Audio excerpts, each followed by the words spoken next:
కూడా పార్టీ పెట్టుకోమను. మొన్న అమిత్ షా గారిని కలిసి వచ్చింది కదా, అక్కడనే పార్టీ పెట్టుకోమని చెప్పు. ఇప్పుడు కాంగ్రెస్ నాయకులు మేము ఎవరం నువ్వు తిరగొద్దు చేయొద్దు అని అనలేదు.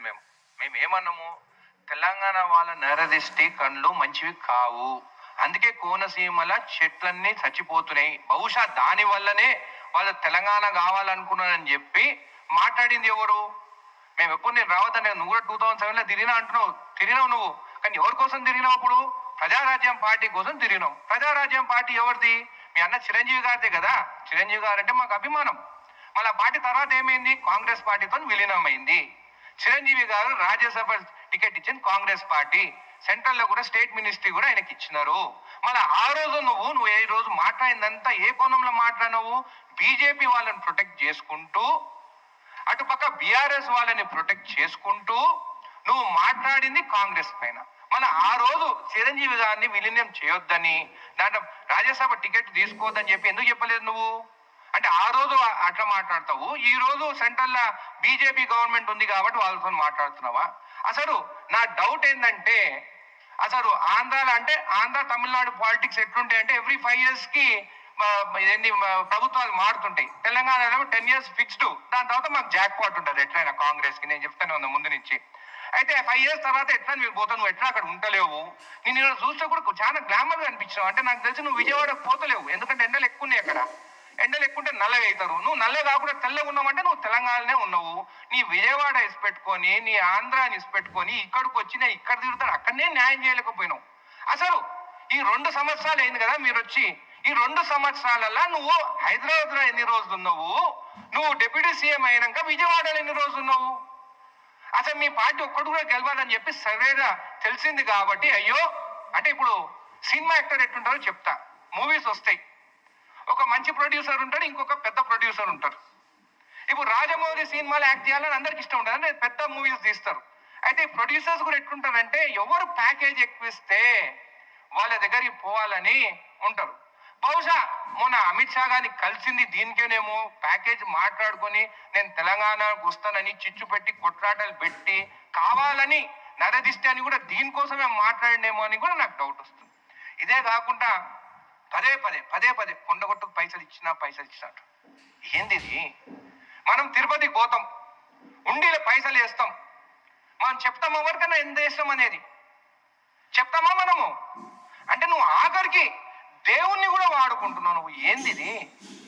తిరుమల వెంకటేశ్వర స్వామి పైసలు ఒకసారి ఉండి లేచిన తర్వాత అవి నీవి కావి నావు కావు ఎవరి కావు, అది వెంకటేశ్వర స్వామి.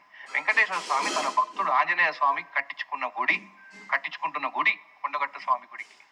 అట్లాంటిది కూడా దేవుణ్ణి తీసుకుని అయినా కానీ నాకు ఈరోజు ఒకటి అర్థం కాలే, పదే ఇంగ్లీష్లో మాట్లాడుతాడు.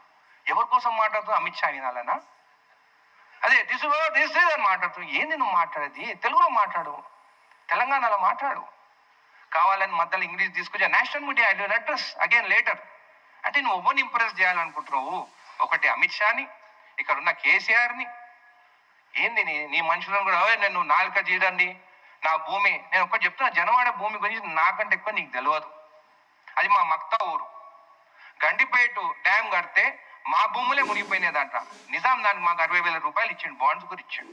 ఒక చెరువు అనేది ఉంటే నువ్వు చెరువులా నువ్వు ఏమి కట్టొద్దు చేయొద్దు, దానికి ఎవరైనా పోవచ్చు. చెరువు ఉంటే పట్టాశిఖం ఉంటే కూడా, పవన్ కళ్యాణ్ నీకు తెలుసో తెలియదు, పట్టాశిఖం ఉంటే కూడా చెరువు అది ఒక పంట వేసుకోవచ్చు, దాంట్లోకి గ్రామస్తులు పోవచ్చు, ఈత కొట్టుకోవచ్చు, చేపలు పెంచుకోవచ్చు, మా ముదిరాజ్ బిడ్డ చేపలు కూడా పెంచుకోవచ్చు.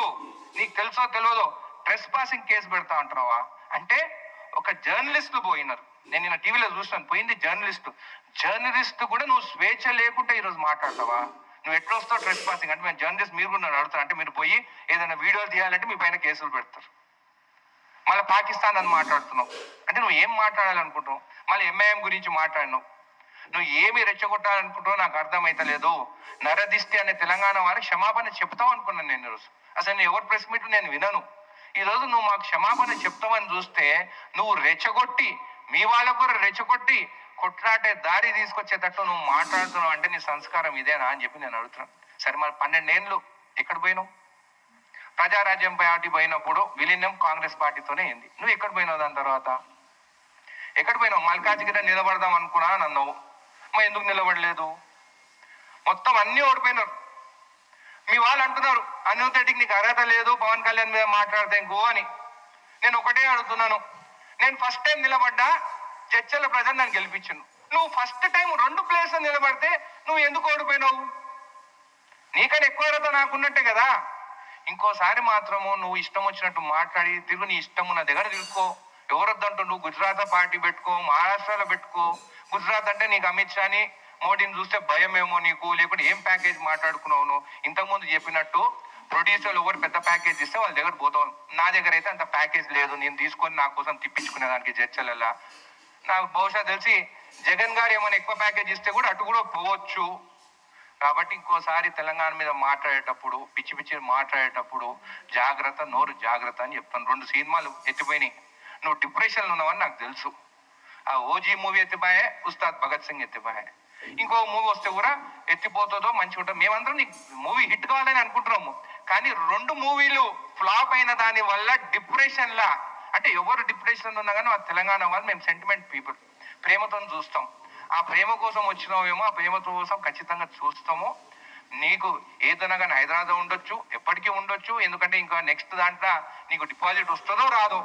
అసలు ఆంధ్రప్రదేశ్ మీ సీట్లు మొత్తం గెలిపిస్తే ఈరోజు వాళ్ళని వదిలేసి నువ్వు ఇక్కడికి వచ్చి హైదరాబాద్లోనే ఉంటున్నావు. దాని గురించి మనం ఆలోచించు. మొన్న మోడీ గారు వస్తే ఎక్కడ కలిసిండా? నేను అమరావతిలో కలిసిండా, హైదరాబాద్లో కలిసిండా?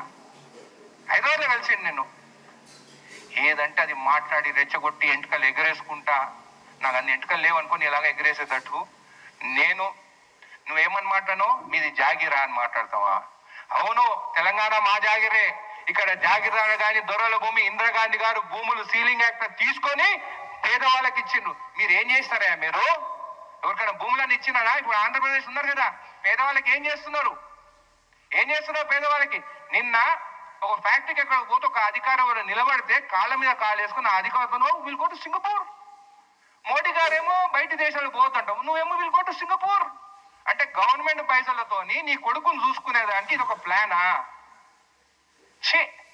ఇంత చీప్ రాజకీయాలు మేము ఎక్కడ చూడలేదు. మా బ్రతుకు మేమేమో తెలంగాణ వాళ్ళు మేము బ్రతుకుతున్నాం. ఏదో ప్యాకేజ్ల కోసము ఏదో ఎంత మాట్లాడుకున్నావు రేటు నువ్వు తీసుకో. ఎందుకంటే నువ్వు రాజకీయాలకు వచ్చిన తర్వాతనే బాగుపడ్డావు. రాజకీయాలు రాకముందు నీ మూవీలన్నీ ఫ్లాప్ అయితే రోడ్డు మీదకి వచ్చినారని ప్రతి ఒక్కరు మాట్లాడుతున్నారు. నెలకి 50 కోట్ల ప్యాకేజ్ తీసుకుంటున్నారని కూడా బయట ప్రజలు మాట్లాడుతున్నారు. అది ఎంతవరకు నిజమో లేదు, రూమర్ ఉట్టిగానే రాదు. కాబట్టి మీ సినీ యాక్టర్స్ అందరు కూడా నిన్ను చూసి నిజంగా బాధపడుతున్నారు. ఇంత చీప్గా నువ్వు మాట్లాడుతున్నావా అని చెప్పి తెలంగాణ వచ్చి దాచుకున్నదేమో తెలంగాణలో. అప్పుడు వైఎస్ జగన్ సీఎం ఉంటే భయపడి ఇక్కడ దాచుకున్నావు. నువ్వు చేసింది ఒక పని మంచిది. చంద్రబాబు నాయుడు గారు జైలు ఉంటే పోయి కలిసి వచ్చి అదే నీ టర్నింగ్ పాయింట్. లేకుంటే ఈసారి కూడా అన్నీ ఓడిపోతుండే నువ్వు. కాబట్టి మళ్ళీ నోరు జాగ్రత్తగా ఉండని జనసేన వాళ్ళకు కూడా చెప్తున్నాను. మీరు ఇష్టం వచ్చినట్టు బట్టలు ఊరబిక్కి తంతం ఇంతమంత మాత్రం ఊరుకునే పరిస్థితి లేదు. మేము మంచిగా మాట్లాడుతున్నాము. తిరుక్కోండి, చేసుకోండి, అన్ని నిలబడతారా నిలబడండి. బీఆర్ఎస్ బీజేపీతో ఎట్లా పొత్తు ఖాయం అయిపోయింది. ఆ ప్లాన్ తోనే నువ్వు వచ్చినావు ఇక్కడికని ప్రతి ఒక్కరికి తెలుసు. వాళ్ళకేమో జనాలు వస్తలేవు వాళ్ళిద్దరికి. సో ఏం చేసిన ఒక సినిమా యాక్టర్ గా నువ్వు వస్తే నేను చూసేదానికి జనాలు వస్తానని నేను పక్కకు పెట్టుకున్నాడు. కాబట్టి ఆల్ ది బెస్ట్. కానీ నరదిష్టి అని నువ్వు తెలంగాణ ప్రజలను అన్నావు, మేము వదిలిపెట్టే ప్రసక్తినే లేదు. మా సెంటిమెంట్తో ఆడుకున్నాను, మా సెంటిమెంట్తో ఖచ్చితంగా